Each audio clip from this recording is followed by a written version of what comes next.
Una ventana al mundo se traslada a un centro muy especial en la República Dominicana.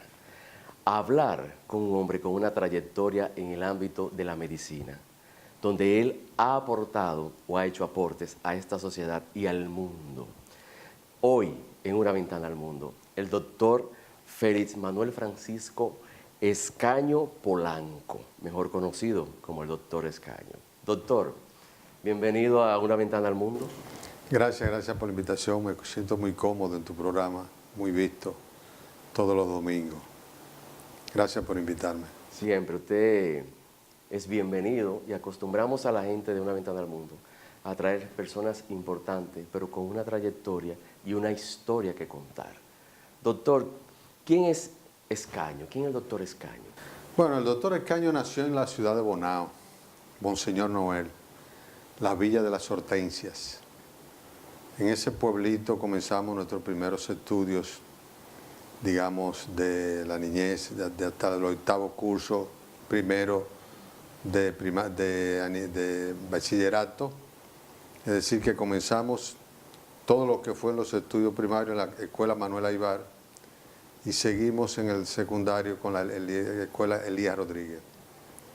En ese pueblito, pues, en esa época, lo único que existía eran bandas de música y practicar deportes. Mi padre, que era de Salcedo, Félix Antonio Escaño de Jesús, y mi madre, Rosailda Polanco de Escaño, que era de Santiago, me inculcaron el estudio de la música, a mí y a todos mis hermanos, somos 4 hermanos. Y ¿Todos varones? No, somos 2 y 2, 2 hembras, 2 varones. y 2 varones. Y entonces ahí comenzábamos con papá a tocar música, a aprender música todos los días. Teníamos que pasarle una lección diaria del método del Lava, método que enseña bastante a solfeo musical. Y bueno, con ese concepto yo me incliné por la trompeta. O sea que usted es trompetista. Bueno, fui trompetista porque cuando uno deja de tocar por los menesteres diarios del diario vivir, se pierde la embocadura. Ya. Y entonces pues me gradué sí de médico soplando una trompeta. Pero lo más llamativo es que yo a los 11 años ya estaba trabajando. ¿En qué trabajaba, doctor? Trabajaba como músico en la banda de Bonao. Ok. Y yo ganaba 7 pesos mensuales. 7 pesos en aquella época. En aquella época había una plaza de 31 pesos que la dividieron entre 4 músicos y nos pagaban 7 pesos a cada uno. Y daba, rendía, servía para algo. De esos 7 pesos yo le daba 5 a mi madre y 2 me quedaba con ellos para el mes. Wow. Porque en aquella época era con chele que se vivía. Y 7 pesos rendían. Y 7 pesos rendían. Bueno, así las cosas, pues, posteriormente, como a los 3 meses, me ascendieron y ya me pusieron la plaza a mí solo. De 30 pesos. De 31 pesos. 31 pesos. Nosotros decidimos mudarnos después de la muerte de Trujillo, porque eso fue en la época antes de Trujillo. Decidimos mudarnos a la capital porque papá decía que sus hijos tenían que ser profesionales. Él era un oficial de la policía, en ese entonces, segundo teniente de la policía, y decidió mudarnos, y entonces nos mudamos para la calle, la avenida España, que es la continuación de la Isabela Católica en Santo Domingo, en el año 1963. En esa oportunidad, los únicos que trabajamos éramos mi papá y yo. ¿Y usted trabajaba en música? No, yo iba al pueblo Bonao a tocar y regresaba. A mí me recogía un carro público de Bonao en la escuela Juan Pablo Duarte, los viernes a esta hora, y entonces me tocaba el ensayo los viernes en la tarde, el domingo el concierto y el lunes de madrugada salía para Santo Domingo y me dejaba de nuevo en la escuela. De esos carros que eran especiales, que hacían esos viajes. Sí, que hacían esos viajes, que eran de pueblo, carros pueblerinos. Sí, que todo el mundo lo conocía. Todo el mundo lo conocía. Entonces, ya él sabía la ruta y me traía y me llevaba. ¿El hijo de fulano? No, y había confianza porque en ese sentido, pues, yo tenía una maletita pequeña donde me llevaba mi ropita, mi uniforme. Y ya inclusive él llegaba hasta la casa y se tomaba un café, me dejaba la maleta allí y yo seguía en la escuela. Yo seguí aquí estudiando la normal. Doctor, gente buena de aquella época, ¿eh? Muy, muy buena. Usted está hablando y yo me transporté. ¿Cuánta gente buena aquella? Sí, porque realmente se preocupaban por buscar a uno. No importa la lejanía que tuviese, el pasajero. El asunto era la asistencia y sentirse cómodo transportando a un bonaero a su pueblo a tocar la trompeta. Bueno, en ese sentido, después que yo tenía 3 meses tocando, ganando 7 pesos, me aumentaron a 31, nos mudamos para acá, pero yo iba abonado a seguir tocando porque nada más era mi papá, que era oficial, y yo que trabajábamos, porque mi madre era profesora de la economía doméstica, de la Escuela de Economía Doméstica. ¿Y dónde daba clases? Ella daba la clase en la Escuela de Economía Doméstica que está en San Martín, por Radio Televisión Dominicana. Y en esa escuela ella duró 1 año sin cobrar un centavo, porque el traslado de ella, no sé qué pasó, pero sin cobrar nada, y nada más éramos mi papá y yo. Y eso, se hacían falta esos 25 y 30 pesos que me sobraban a mí. Gastaba 6 en automóvil en el mes, y el resto pues lo llevaba a la casa. Después se solicitaron plazas en los bomberos, en la banda de los bomberos, y yo visité la banda de los bomberos, me examinaron y me aceptaron como músico de 3ª clase. ¿Qué edad tenía usted ahí ya? Ya yo tenía ahí 14 años. A los 14 años, tocando la banda de los bomberos, de repente en el año 1964 va una comisión de la policía a invitar a los músicos de la banda de los bomberos que quisieran formar parte de una nueva banda que se iba a abrir en la Policía Nacional. La banda de la policía tenía 90 músicos. Luis Rivera era el director de esa banda, de toda la parte musical, don Luis Rivera. Y él pues invitó a los músicos de los bomberos que quisieran trasladarse a esa nueva banda de los bomberos de la policía, que iba a ser exclusiva de los cascos blancos. Yo no sé si tú llegaste a conocer los cascos blancos, que eran los rompehuelgas, aquellos que mandan. La contingencia de aquella época. Exactamente, aquello que era una banda de música para ese grupo. Sí. Eso fue en el año 64. Nos examinaron y realmente yo pasé el examen. Le gustó mucho mi presentación. El examen era musical. Musical y de solfeo también, de música, de entonación con la música, de verificar si realmente uno tenía capacidad. Y le gustó mucho y yo pasé con AAA, según lo que ellos me dieron después. Bueno, en ese sentido, cuando vino el 65, eso iba para iniciar en el año 1965, por ahí estalló la guerra civil. La guerra de abril.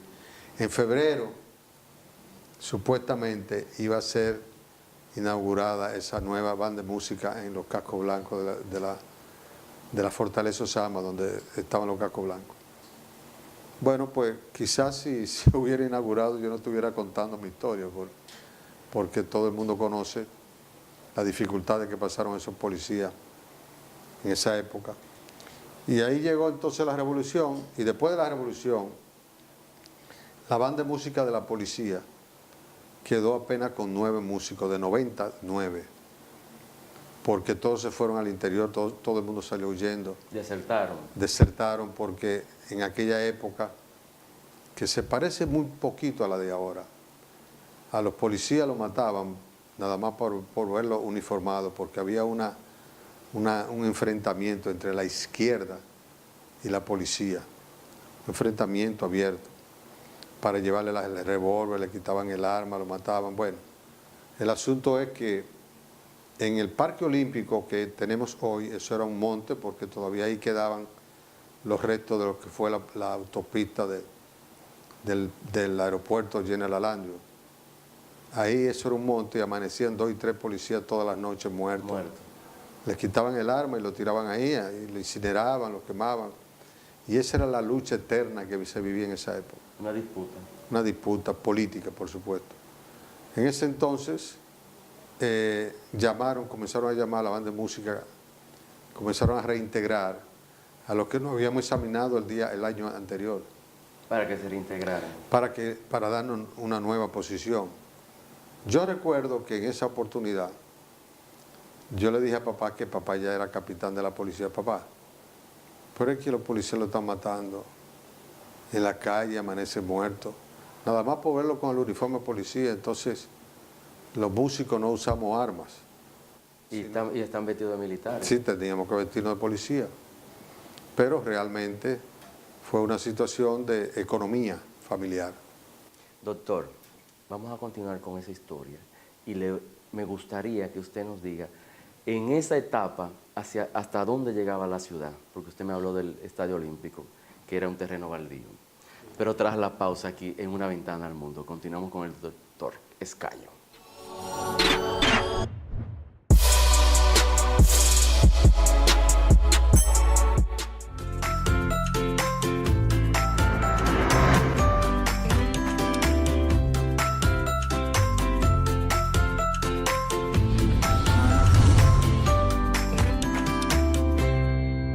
Continuamos con Una Ventana al Mundo con el doctor Escaño en esta entrega especial.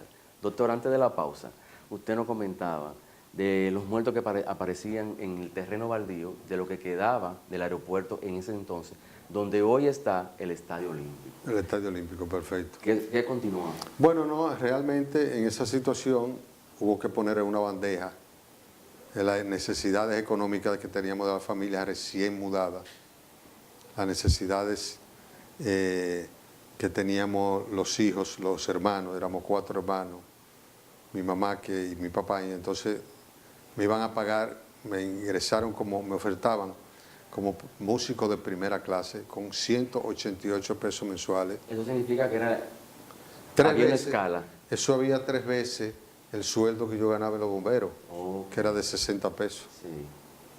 De 31 en Bonao, primero 7, 31, 60, ahora vamos por 188. En aquella época, pero con el riesgo de que había que uniformarse. Pero con esa finalidad yo logré, a mí me ingresaron a los 15 años a la policía.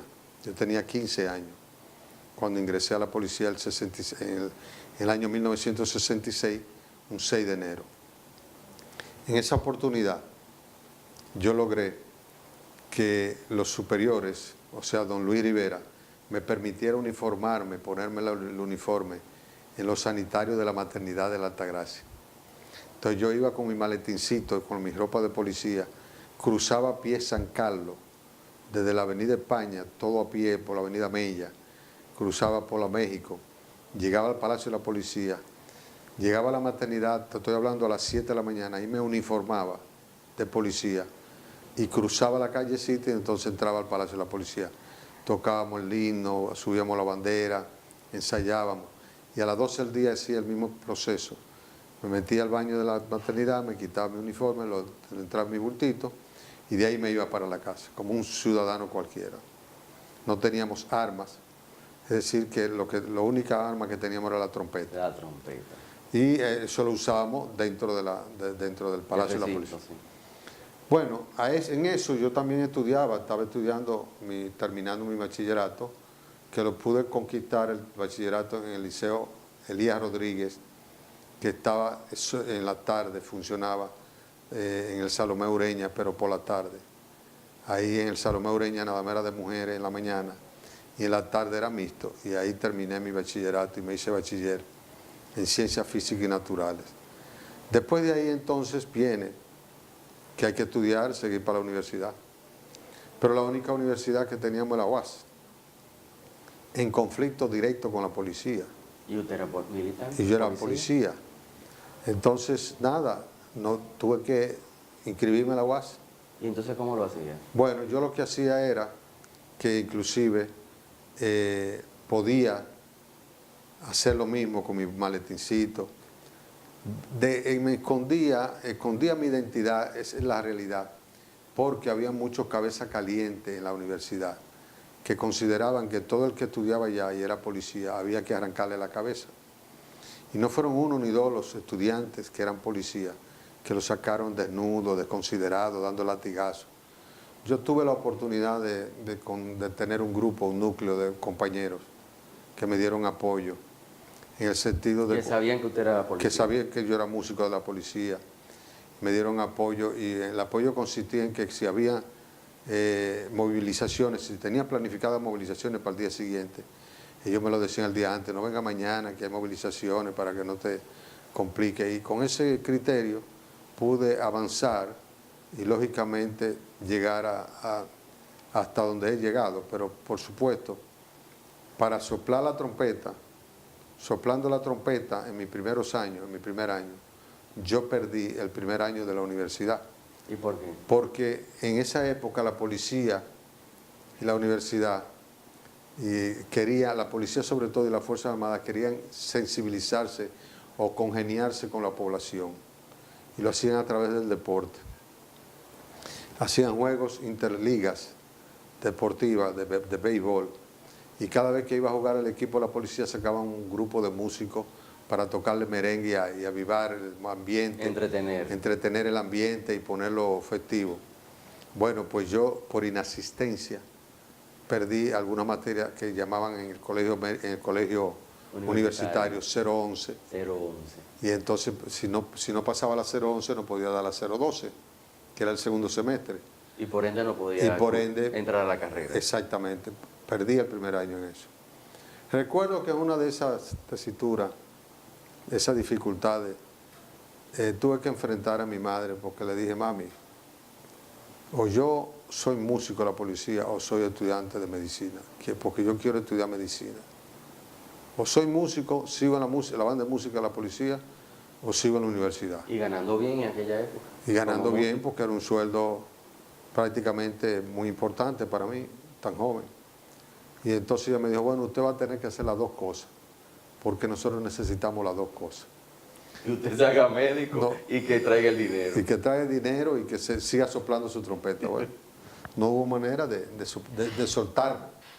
El asunto es que pude lograr seguir, continuar, así arreglando las cosas, defendiéndome en la universidad. Recuerdo que en la primera Semana Santa que me tocó, tuve que sacarme una muela para lograr una excusa médica de 48 horas para no tocar las 3 procesiones que rutinariamente la banda de música tocaba. En la zona colonial. En la zona colonial, porque ahí era justamente donde estaban los mayores cabezas calientes de la época recién pasada la revolución. En la zona colonial. La zona colonial. Y para para no identificarme ahí,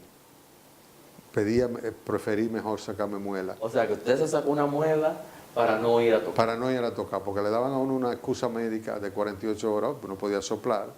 Y entonces con eso, inclusive, hablando con mi odontólogo ahora, me dice él que esas muelas, no solamente me sirvieron para esa excusa, sino que también me sirvieron para el futuro, porque toda la dentadura mía, yo estaba lleno de lo que dicen andanas. Ya. Y resolvió ese problema. Entonces resolví ese problema de manera indirecta, sin darme cuenta. De forma tal que con todo ese expediente, ya a medida que fuimos avanzando, ya fuimos penetrando, hasta que llegó una época en la cual se hizo muy dramática la lucha entre el gobierno del doctor Balaguer y la universidad, que fue cuando mataron a Amin Abel, cuando mataron a Jabún, cuando mataron a ese grupo de muchachos jóvenes que nos llamaron y ya habían fundado la UNFU, la Universidad Nacional Pedro Ureña. Y entonces nos dijeron, bueno, nos llamaron a los que estábamos estudiando en la universidad, los músicos que estábamos estudiando en la universidad, ustedes tienen que mudarse de universidad. Pero el asunto es que nosotros estudiábamos con 15 pesos semestral en la UAS a cambio de 200 pesos mensuales en la UNFU. Y entonces, pues lógicamente la distancia era mucha. Y eso retrajo y tuve que hacer algunos pininos con amistades. Ya uno estaba un poquito avanzado. Pero ciertamente después de se presentó ese momento difícil donde tuve que lograr superar esa empalizada para poder continuar. Me agarré del director del cuerpo médico de esa época, que su hija era compañera mía de estudio de medicina, y le pregunté que si el jefe de la policía había dado esa orden de que nos trasladáramos todo para la UNFU, porque yo no tenía recursos y quería que me apoyaran. Y él dijo, no, yo no he escuchado nada de eso. Quédese ahí tranquilo, de bajo perfil, no me molesten. Y así seguí. Y se quedó en la UAS. Y me quedé en la UAS y terminé en la universidad. Realmente ya a nivel del cuarto o quinto año de medicina, de la banda de música me pasaron para el Hospital Marión, donde finalicé la carrera de medicina. Terminé ahí,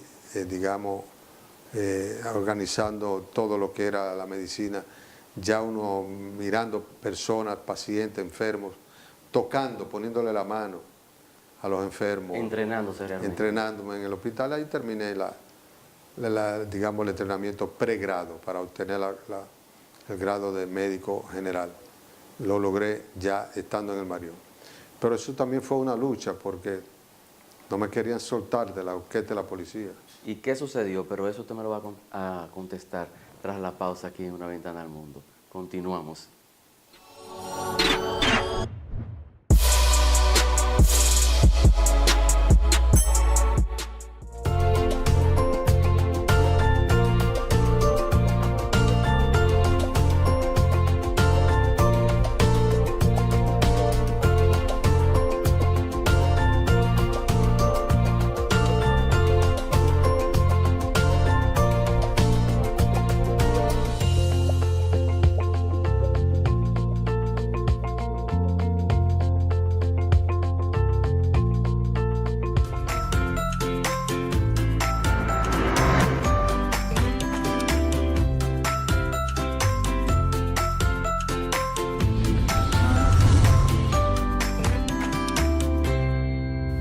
Disfrutando aquí con el doctor Escaño, desde su área de trabajo, él nos permitió entrar aquí a donde él recibe a todos los pacientes, que más que pacientes ya son parte de la familia. Doctor Escaño, hablábamos del hospital donde usted llegó, el Marión. Sí, realmente ahí hice mi pasantía de ley para obtener mi S4, ya como médico profesional. Y cada vez que un médico pues, se gradúa, lo que persigue es hacer una especialidad. ¿Por cuál usted se inclinó? Yo me inclinaba por la pediatría realmente, sí. Pero la pediatría en el país estaba llena. Y con una amiga de mi señora, ya estaba casado y tenía una niña, ella trabajaba en la Embajada de México. Y le dijo a mi señora, llegaron unas becas para médicos para estudiar medicina en México. Entonces... Sin título, o sea, no le dijo que iba a estudiar. No. ¿O usted sabía ya? No, habían diferentes carreras, entonces uno llenaba el formulario y ahí especificaba y entonces ellos respondían. Pero había una situación y era que había que tener una carta de recomendación de un médico de la especialidad en el país, que no la logré nunca, no me la quisieron dar. Entonces, no, ¿No la consiguió? No la conseguí. Entonces, lo que opté fue por hacer la especialidad en el país de endocrinología en el Hospital Salvador Begotier y luego me fui a la Argentina a continuar allá haciendo especialidad de endocrinología juvenil, infanto-juvenil, pediátrica, infanto-juvenil y adolescente. Y entonces pues hice también allá una maestría en diabetes y lógicamente en aquel mundo pues me enseñó mucho porque cuando uno tiene que estudiar en un país diferente, sobre todo los argentinos les llamaba la atención que nosotros de un país tan pequeño como República Dominicana saliéramos para la Argentina teniendo a los Estados Unidos tan cerca. ¿Por qué la Argentina? Bueno, la Argentina porque se dio una cobertura en esos congresos médicos que se hacen en el país, siempre se traen invitados extranjeros. En esa oportunidad vino un médico extranjero, muy amigo del profesor Julio César Castillo Vargas, que dirigía la especialidad aquí en el país, y hablaron en una cena de que yo quería ir a hacer la especialidad en pediatría y en endocrinología infanto-juvenil, y entonces él me dijo, no, pero yo me lo llevo para allá, para la Argentina, no hay problema. Se le abrieron las puertas. Y se abrieron las puertas, entonces yo me fui a la Argentina, él me hizo los contactos y así yo pude entrar allá a los servicios de endocrinología pediátrica. Muy interesante experiencia porque realmente fue también un poquito dolorosa. ¿Por qué? Bueno, porque yo me fui cuando papá había fallecido, que tenía apenas 2 semanas de fallecido, tuve que irme. Y todo el dolor, todo el duelo, Apartarse de la de familia. apartarme de la familia, tuve que dejar aquí a mi señora, a mi hija mayor, que ya tenía 1 año, mi padre fallecido, entonces todo ese dolor lo acumulé allá y cuando me veía solo en aquella habitación, aquello era terrible, era mucho esfuerzo que me costaba mantenerme allá. A veces quería arrancar para Santo Domingo, Regresar. pero entonces yo decía, bueno, no puedo retornar derrotado, tengo que seguir aquí en pie de lucha. Y bueno, afortunadamente después llegó la señora, después llegó la hija, y congeniamos ahí todo y armamos el hogar que teníamos en ese momento. Y se palió la tristeza. Y se palió la tristeza, pero realmente fue bastante duro esos primeros 3 meses que yo estuve allá en la Argentina, porque aunque yo estaba en un ambiente de tipo pensión, que la señora de la pensión era como una dominicana, porque habían pasado por ella otros dominicanos y quería mucho a los dominicanos. Ella era una argentina de color, entonces siempre, como nosotros no tenemos distinción de color, pues ella se sentía muy cómoda con nosotros y nos daba un servicio del caray. Entonces cuando llegó mi señora nos orientó para buscar un apartamentito donde mudarnos y todo. Y realmente ya me equilibré emocionalmente, pero fueron 3 meses muy difíciles, porque realmente fue la época más dura que yo he tenido en mi vida. Solo, con el duelo del viejo, sin la mujer, sin la hija, y entonces... Y echando para adelante. Y tirando para adelante, sin excusa. Sin excusa y Porque sin poder allá, devolverse. sí, porque era muy lejos también. Sí. Si uno se devuelve de la Argentina para acá, ya viene derrotado realmente. Entonces yo pensé eso y me quedé allá, y cuando regresé ya en los años 81, ya yo vine como especialidad. Ya yo, por supuesto, los profesores míos, que eran profesores de la escuela donde me gradué, fueron mis amigos, pero ahora era un competidor cuando yo llegué. Entonces yo quería tener un consultorio en el mejor centro de la ciudad. Eran colegas, pero eran la competencia. Entonces, pues, logré que me abrieran algunas puertas, pero realmente la puerta que más me abrieron fue la del Hospital Policlínico Naco, que después pasó a las Fuerzas Armadas. Meses después pasó a las Fuerzas Armadas. Ese Policlínico Naco tuvo una quiebra financiera, que la deuda era tan grande con el Banco de Reserva que el Banco de Reserva tuvo que quedarse con él. Lo absorbió y entonces lo pasaron a las Fuerzas Armadas, y ahí estuve en el Hospital Central de las Fuerzas Armadas como militar, como médico militar ya. Fui ascendiendo hasta la categoría de coronel y justamente estoy pensionado como coronel del Ejército. Aunque comencé la policía, al final me pasaron al Ejército y entonces terminé como coronel pensionado del Ejército, donde estoy retirado actualmente. ¿Usted ve, doctor, que la gente no sabe eso? Sí. La gente desconoce eso. Aparte de eso, tuve una época en la cual, cuando comencé la orquesta de la policía, yo era estudiante de medicina. Recuerdo que una vez nos llevaron a la Mata de Farfán a tocar un baile, en 22 de noviembre. No se me olvida porque ese día era un sábado, día de Santa Cecilia, la patrona de los músicos. Y él, siendo el general Nivar Seija, jefe de la policía, cedió la orquesta para los patronales de la Mata de Farfán. El servicio era de 8 a 1 de la mañana. Pero cuando comenzamos a tocarle allá en ese pueblo, que comenzamos a tocar somerengue, teníamos a Tabito Vázquez, teníamos a Canela del Trópico cantando, teníamos a otro músico muy destacado, uno que imitaba a Nat King Cole. Nat King Cole. Nat King Cole dominicano. Bueno, el asunto es que cuando comenzamos a tocar, se apareció el síndico con 2 galones de Clerén y 500 pesos para los músicos. O sea, para que no se detuvieran. Para que no se detuvieran. Y estuvimos tocando ahí hasta las 6 de la mañana. A las 5 vino de nuevo el síndico. Ay, tiene que comerse un chivo ahora que le tenemos preparado. O sea, que ustedes vinieron al otro día. Vinimos al otro día, pero yo el lunes, eso fue sábado, el lunes tenía yo un examen de la materia más difícil que había en medicina, que era la anatomía patológica, la de los patólogos.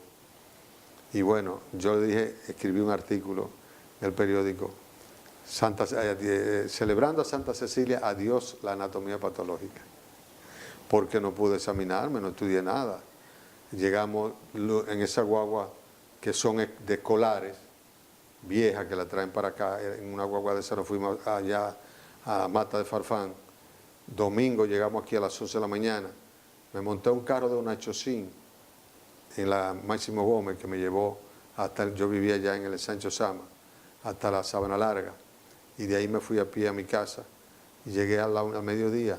¿Con qué ánimo usted va a estudiar y a pasar ese examen? No podía. No podía, entonces esa materia pues tuve que repetirla. La anatomía patológica, que no se valía ni chivo ni nada, porque son nombres específicos y muy especializados. Y con la muestra enfrente. Pero tras la pausa, doctor, vamos a continuar hablando de eso y de su trayectoria en la parte de medicina y los aportes que usted le ha hecho a la humanidad, aquí en Una Ventana al Mundo.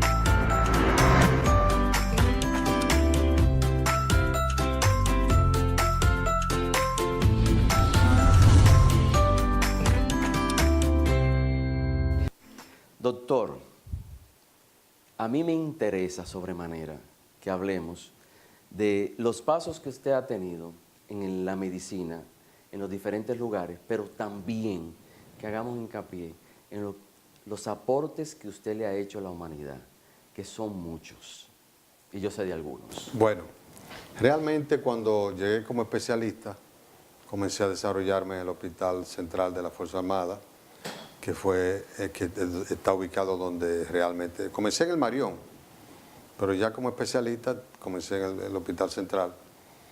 Y ahí en el desarrollo de la endocrinología, pues logré esparcirme socialmente. Me introduje en el Club de Leones de Santo Domingo Naco. Ahí pude proyectar un poquito más socialmente mis labores, ya dándole consulta a las personas necesitadas, que a través del club pues lo llevamos ya a tal punto de que hoy en día existe un banco de insulina que le suministramos insulina gratuita a los diabéticos en el club Sí. de escasos recursos. Hacemos actividades sociales para recolectar fondos para cumplir con ese programa, porque la insulina no es un pintalabio ni un colorete, es una necesidad que si el diabético no la tiene le sube el azúcar. Claro. Entonces, nosotros le suministramos mensualmente su insulina a 30 pacientes diabéticos. Por otra parte, me llamaron de la residencia de la Escuela de Especialistas del Gautier, donde yo me formé. También me llamaron de la Escuela de Especialistas del INDEM, como un especialista recién llegado, y fui profesor en ambas instituciones de endocrinología. Luego, en el mismo hospital también fui profesor de la residencia, porque una semana, el año 1982, antes de mudarnos para el Hospital Central allá en el Marión, se fundaron las residencias médicas de medicina interna y cirugía, y yo formaba parte del cuerpo de profesores de esa especialidad de medicina interna, medicina general. Y lógicamente pues eso me hizo, digamos, darme a conocer más dentro de la sociedad. Yo tuve la oportunidad de llegar a ser coordinador de las residencias, de los programas de residencia médica dentro del Hospital Central de las Fuerzas Armadas.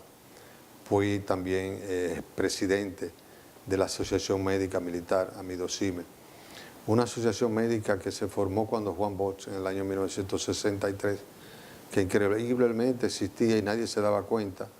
Nosotros la formamos, la recuperamos, la motorizamos y la aceptaron los superiores, porque realmente una asociación no existe dentro de la Fuerza Armada. Sin embargo, el profesor Juan Bosch en el año 1963 le dio anuencia a esa asociación para que los médicos nos formáramos ahí y nos agrupáramos en ese sentido y defendiéramos nuestros derechos profesionales. Bueno, pues así las cosas. Entonces seguimos progresando. Fui profesor de varias escuelas de medicina. Pero doctor, se duerme poco para hacer tanto, ¿eh? Sí, realmente hay que estar mucho en vigilia para poder actualizarse constantemente. A eso se agrega que me lancé a pertenecer a gremios internacionales como la Asociación Latinoamericana de Diabetes, la ALAP, que tiene hoy en día más de 5.000 miembros y que tiene en esa institución, he pasado desde el año 2000 hasta la fecha, todos los días trabajando a la par con ella, porque inclusive el próximo Congreso Latinoamericano de Diabetes se va a realizar en el país el año que viene y lo voy a dirigir yo como presidente del mismo, donde asisten normalmente a esos eventos más de 2.000 médicos de toda América Latina y de todo el mundo. ¿Y dónde se va a realizar eso? Se va a realizar en el Palacio de Convenciones del Hotel Bávaro, en Bávaro, y Barceló Bávaro. Entonces, ese es un evento que realmente le va a dar mucho empuje a la diabetes en el país, a los profesionales de la diabetes. Y no solo eso, sino que también tenemos una fundación de nuestra familia, donde prestamos y ayudamos a auxiliar a los niños diabéticos que necesitan insulina. Tenemos... o sea, propiamente de la familia. Sí, ya eso es de la familia, una fundación de la familia. De manera tal que todas esas actividades las hemos hecho, no hemos granjeado, digamos, la aceptación de la sociedad por nuestra presentación en diferentes esferas y áreas de la sociedad. Por ejemplo, teníamos un programa de radio donde divulgábamos conocimientos de diferentes enfermedades de la especialidad, llevamos cómo prevenir la diabetes, cómo manejar su alimentación, su nutrición, y de esa forma nos penetramos en la sociedad. Recuerdo que de las dos hijas mías, que son médicos hoy y que tienen relación con mi especialidad, cuando la llevaba al programa, siempre protestaban, pero no protestaban frente a mí, sino que protestaban con mi señora, y la señora mía me agarraba y siempre me decía, óyeme, esas hijas tuyas no quieren ir al programa de radio. Ella le decían a la mamá que no querían ir con usted. No la lleve, que están aburridas, que no les gusta y esto. Y hoy en día son excelentes profesionales, manejan el verbo mejor que yo y se defienden frente a las cámaras y a la radio con más experticia que como yo lo hago. De manera tal que eso es un legado que le dejamos a esas hijas, pero también es un legado que debe servir de modelo de ejemplo para todos estos jóvenes profesionales que están, digamos, creciendo en este momento y que están mirando el programa, porque yo, en resumen, pasé por la banda de música de Bonao, después la banda de música de los bomberos, después la banda de música de la policía y por último el hospital militar Ligó Seara, el Marión, antiguo Marión, y hasta el Hospital Central. No me arrepiento de haber pasado por toda esa lucha, porque yo le prometí a mi madre que iba a seguir estudiando medicina, y ese fue el mejor regalo que yo le pude hacer a ella, de que iba a tener un hijo médico. Mis hermanos todos son profesionales, afortunadamente. Mi otro hermano es ingeniero, y las dos hermanas, una es banquera y la otra es abogado. De forma tal que los cuatro hermanos pues nos dedicamos a estudiar. Fue una gran experiencia. Nuestra madre, con el apoyo de ellas, forjadora, en su economía doméstica, hacía brillante bizcocho, y para boda, para matrimonio. Y nosotros teníamos que paliarle la masa para preparar el bizcocho. Y ayudar también, colaborar con ella. Y hacer las rosas con las que se decoraban los bizcochos. O sea que realmente siempre nos mantuvimos unidos, hasta que al final, mi padre, al final de la carrera mía, cuando falleció, él estaba muy obeso. Y cada vez que lo llevaba a un médico decía que tenía que bajar 30 libras. Pero le decían que bajar 30 libras, como si eso fuera fácil, tan fácil. Tienen que bajar 30 libras. No es fácil. Porque la pérdida de peso, en una semana tú rebajas 5 libras. En otra rebaja 1, en otra te queda igual, en otra semana siguiente te queda... Se estanca el cuerpo. Sí, va variando. Sí. hay que saber manejar entonces la pérdida de peso. Pero mi papá se sintió tan frustrado porque esa obesidad le complicó el corazón y lo llevó a la muerte. Y entonces eso fue lo que me hizo a mí inclinarme hacia la endocrinología. Okay. Yo tenía intención de vocación de pediatra, pero esa vicisitud que tuve que pasar con mi padre, al final me orientaron a estudiar endocrinología y nutrición como una forma de ayudar no solamente a mi familia, sino a toda la población dominicana. ¿Y hoy por eso está usted aquí? Y por eso estamos hoy aquí con nuestro centro, donde a mucho esfuerzo y con la ayuda ya solamente de la familia y de Dios, pues hemos echado hacia adelante las raíces para dejarle un legado, y un legado digamos, de servicio. Mis hijas saben cómo hacer servicio gratuito a cualquier persona que lo necesite, sin necesidad de una consulta, el pago de una consulta de manera mercurial, nada de eso. Que no solo aportan como médicos, que ya se graduaron, profesionales, sino que aportan a la sociedad. Aportan a la sociedad porque, por ejemplo, yo he sido presidente en 2 oportunidades de la Sociedad Dominicana de Endocrinología. He tenido que dedicar parte de mi tiempo a la educación de los profesionales, a la orientación de los profesionales endocrinólogos de la materia, a la educación de otras especialidades, compartir con otras especialidades sobre lo que es la medicina moderna, los cambios que están viviéndose en estos momentos, por ejemplo, para el tratamiento de ciertas enfermedades como la diabetes, que cada día se descubren nuevas moléculas. Es decir, que hay que estar en esto, justamente actualizándose, y por eso coincido contigo cuando me dicen que con qué tiempo se duerme, qué tiempo saco para dormir. Realmente duermo poco, sobre todo porque ya también a medida que el almanaque va castigando, le va acortando el periodo de sueño. Porque tenemos una glandulita en el cerebro que se llama la glándula pineal, que se encarga de darnos hormonas para dormir, la melatonina. Y se va desgastando. Y se va desgastando, se va cerrando. Por eso tú escuchas que muchas personas se toman una capsulita de melatonina natural para poder dormir y no recurren a medicamentos ya hechos básicamente para eso.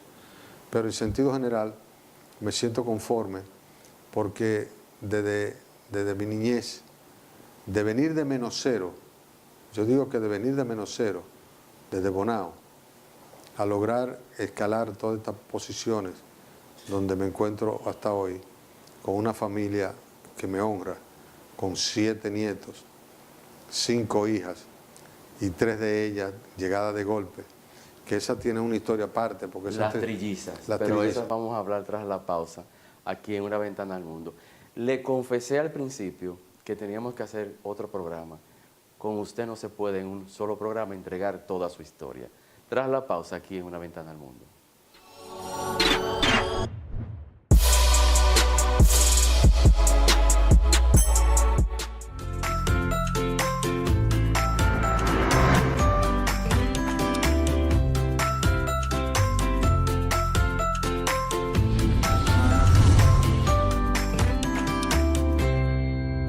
Una Ventana al Mundo tiene el lujo hoy de tener un invitado súper especial, con mucha calidad humana y una historia grande que contar.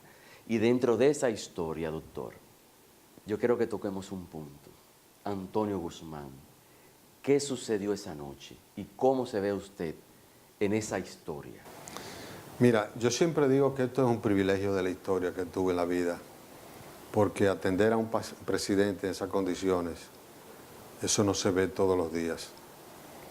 Yo estaba de servicio domingo, de sábado a domingo, y estaba en la habitación del médico de servicio leyendo una revista de... ¿En qué lugar? En el Hospital Marión, el antiguo Enrique Ligó Seara, Marión, que pertenece a la Universidad Autónoma de Santo Domingo hoy. Y entonces recibí una llamada de la central muy urgente, que mande una ambulancia urgente al Palacio Nacional, pero urgente, no se detenga, doctor. Entonces yo salí, me puse la bata, crucé el patio del Marión, porque detrás había un cuartel donde dormían los sanitarios y ahí estaba el chofer. Desperté el chofer a las 11:20 por ahí. y lo desperté para que fuera a, llevarme la ambulancia de emergencia. Pero cuando venía cruzando el patio y venía otra vez a la sala, al área de emergencia, ahí entró la caravana de vehículos violentamente, con la placa 01 adelante. Me llamaron el jefe del cuerpo ayudante de ese entonces, el general Nabucodonosor Páez Piantinis, y el subdirector del cuerpo de ayudante, que era el coronel Luis Rosario. Doctor, venga por aquí que tenemos, hay que sacar a don Antonio que está herido. Entonces cuando yo lo vi, ellos me ayudaron por supuesto, pero estaba sangrentado, llegó unas condiciones muy desastrosas. Tuve la oportunidad de aplicar algo que nos enseñan en medicina. Siempre mantenga las vías aéreas abiertas, y lo pude intubar. En el momento que lo intubé en emergencia, solamente se escuchó un quejido, porque fue a sangre fría. Le puse su canolito y ya por ahí podía respirar, y podíamos, porque él llegó respirando, él llegó vivo, en otras palabras. Y le puse un suero porque tenía una hemorragia y estaba perdiendo sangre. Para canalizarlo. Entonces, en lo que llegó el doctor Lozada, que fue el primer neurocirujano en llegar, y a los 10 minutos llegó el doctor José Joaquín Puello, que ya lo llevamos a rayo X, de ahí lo pasamos a cirugía. Pero eso fue muy impactante porque realmente don Antonio me nombró a mí como agregado a la embajada cuando yo estaba en Argentina, como una ayuda con $200 mensuales, que para vivir en un país extraño no era mucho, pero que con el sueldito de 250 que tenía del primer teniente médico me complementaba y me servía para yo por lo menos vivir allá decentemente. El asunto es que le tenía un afecto y un aprecio a don Antonio, y realmente son de esos casos, cosas que impactan en la vida. ¿Pero y qué sucedió? O sea, ¿cuál fue el momento suyo cuando usted vio que era el presidente de la República? En ese momento, porque lo llamaron y usted no sabía. No, yo no sabía lo que estaba pasando, no. A partir de ahí ya, cuando vi eso y lo pasé a los neurocirujanos, como jefe del servicio tuve que hacerme cargo de ir en la ambulancia urgente a buscar yeso de hueso ahí a la Come Patiño. Después tuve que salir al Gautier a buscar un respirador automático porque no teníamos en el hospital. Es decir, que se pusieron de manifiesto algunas carencias que tuve que resolverla como jefe del servicio. Y al final, cuando falleció a las 4:30 de la mañana, casi a las 5, ahí pues el acta de defunción original, con la que a él lo enterraron con fotocopia de esa acta, la original la tengo a mi poder, firmada por mí, por el hermano de don Antonio, que en ese entonces era director de la Cruz Roja Dominicana, y por el médico de la familia, que era el doctor José Tomén de Santiago. Esa acta de defunción la tengo. También tenía la bata manchada de sangre mía, pero no se conservaron las manchas, se diluyeron, porque había que ponerle un aceite especial, hacerle una técnica especial que no logré conservarla. Posteriormente me mandaron una carta de encomio, secretario de la Fuerza Armada, agradeciendo todo el esfuerzo realizado para mantener con vida, pero aquello fue muy impactante para mí y realmente me ha marcado.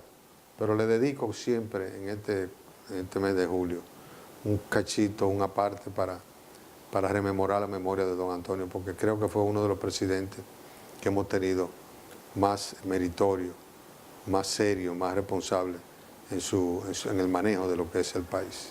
Bueno, eso es digno de un guión para una película, sí, indiscutiblemente. Yo lo pondría a usted a narrar la película, claro que sí. Y como de película también en su vida, son las trillizas. Vamos a hablar de la familia, doctor. Bueno, la familia mía, agradeciéndole a Dios que ha sido muy numerosa. Realmente no esperaba tener una familia tan bonita como esa, porque en principio teníamos 2 hembras que se llevaban 3 años de diferencia. A los 3 años después, buscando el varón, llegaron las trillizas. ¿Y cómo fue eso, esa sorpresa, doctor? Esa fue una sorpresa grandiosa porque realmente el embarazo de mi señora comenzó de manera abrupta, muy grande, la panza. Inclusive el ginecólogo pensaba en lo que era una mola. Él puso en su diagnóstico mola versus embarazo gemelar. La mola es una formación anormal del vientre donde lo que se forman son ramilletes de uva que parecen uvas, Ok. no se forman criaturas. Ya. Y esa mola hay que hacer una limpieza generalmente uterina. Inclusive pueden dejar cicatrices que degeneran en cáncer de útero. ¿Y se pensó todo eso? Se pensó todo eso, pero aparte de que en el centro, en la clínica principal de obstetricia y ginecología, no había para esa época sonografía. No se sabía nada. No se sabía nada. Entonces la llevamos al otro día a una clínica donde había sonógrafo y ahí salieron 2 cabecitas. O 2 huevitos se vieron. Entonces ahí vienen mellizos. Estábamos muy contentos porque yo quería mellizos, mi señora quería 1 nada más, pero yo quería 2 para completar la pareja, para que fueran 2 y 2. 2 varones y 2 hembras. Sencillamente llegaron las trillizas porque en una visita semioficial a un médico que hoy es nuestro compadre, estando de servicio en la maternidad del Seguro, un domingo, y habían llegado un sonógrafo especial, el médico especialista le hizo una sonografía y dijo que habían 3. ¿Y entonces, doctor? Y entonces al otro día fuimos donde su ginecólogo y dijo, no, vamos a repetírsela donde el primero que se la hizo. Y el primero que se la hizo dijo, no, que aquí nada más hay 2. Teníamos la duda entre 3 y 2. Hasta que llegó el momento en que ella comenzó a hacer un parto, amenaza de parto prematuro, con medicamentos se detuvo y ahí pudimos, con la madurez ya fetal que tenían, hacer una radiografía y con la radiografía fue que se determinó que eran 3 criaturas.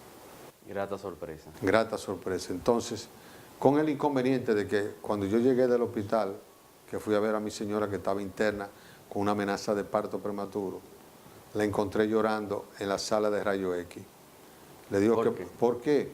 Me dice, no, que el Señor me dijo que eran 4. Y yo le pregunto, entonces en aquella época había que entrar a rayo X, a donde se revelan los rollos, las placas. Le pregunto, me dice mi señora que son 4, sí. El doctor dijo que le hiciera 4 tomas, una lateral, una de frente, una de... que son 4 tomas. 4 tomas, no 4 muchachos. Y entendió que eran 4, por suerte que terminó ahí. Bueno, las trillizas pues cambiaron nuestra vida porque triplicaron los gastos, todo Son 5. Son 5 mujeres que tenemos nosotros. 5 mujeres. De las cuales 2 son médicos. 2 son médicos, una trilliza y la mayor. Pero lo que quería comentarte es que esas trillizas tenían su apogeo de crecimiento cuando el gobierno de Salvador Jorge Blanco, que comenzaba a salir y a viajar, y cada vez que viajaba a Salvador Jorge Blanco había un acuartelamiento, que los médicos no podíamos salir a ir a la consulta privada. Y entonces comenzó a disminuir la fuente de ingresos y eso provocó que yo me pensionara antes del tiempo de la policía. Para poder seguir. Para poder seguir con el mantenimiento. Produciendo. Porque cuando yo me vi que tenía que comprar una caja de leche semanal, eso no era juego. Esas 3 niñas tuvimos que hacerle una habitación de urgencia en la casa alquilada en que vivíamos en principio.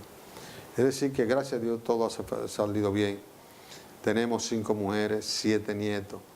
Y me siento feliz y contento con esa grandiosa familia que tenemos hoy. ¿Y la señora? La señora viento en popa, porque es la matrona más querida de todo, comenzando conmigo y con sus nietos y con sus hijas. Y realmente es una belleza de familia que no me arrepiento pasar por esta vida y darle este testimonio a tu excelente programa, que espero que le sirva a las demás generaciones que vienen delante. Doctor, a esa juventud que hoy quiere seguir sus pasos, ¿qué usted le recomienda? Yo les recomiendo que traten de moldearse su futuro en base a lo que han hecho dentro del hogar. Que no se desesperen porque hoy veo que la juventud quiere resolver todo de inmediato.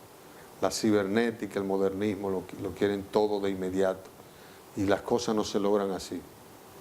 Afortunadamente, he escalado todas las posiciones que la sociedad me ha impuesto en esta vida y no me arrepiento de ello. Y la fortuna que pueda dejarle, la mayor fortuna es la educación a mis hijas. Todas son profesionales, todas están, digamos, casadas, todas tienen ya su molde de cómo mantener una familia holgada, una familia disciplinada y educada. Y pienso que ese es el mejor legado que le podemos dejar a esa juventud que viene delante, que quiere llevarse, quiere ir muy rápido con la cibernética, con los aditamentos que tenemos en el momento actual. Doctor, gracias una vez más por permitirnos entrar aquí a su lugar de trabajo, pero gracias infinitas por usted aportar a la sociedad esos grandes aportes que usted ha hecho y esa historia que usted cuenta, esa enseñanza que usted le deja hoy a la nueva, a los que surgen, a la juventud y a esas personas de mediana edad que todavía creen que las cosas se consiguen fácil y no, hay que trabajar. A ustedes gracias una vez más por estar pendiente cada domingo de 5 a 6 por RNN Canal 27. Nos encontramos en la próxima, que vamos a tratar en la verdad de que sea tan bueno como este programa. Hasta la próxima.